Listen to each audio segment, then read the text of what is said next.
Syederalun ratusan pegawai negeri sipil, masyarakat, siswa, santri, serta unsur Forkopimda pada Senin 20 Februari 2023 hadir di Masjid Agung Sultan Jempapiren.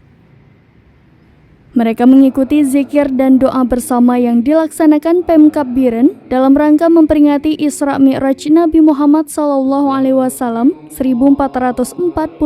Hijriah.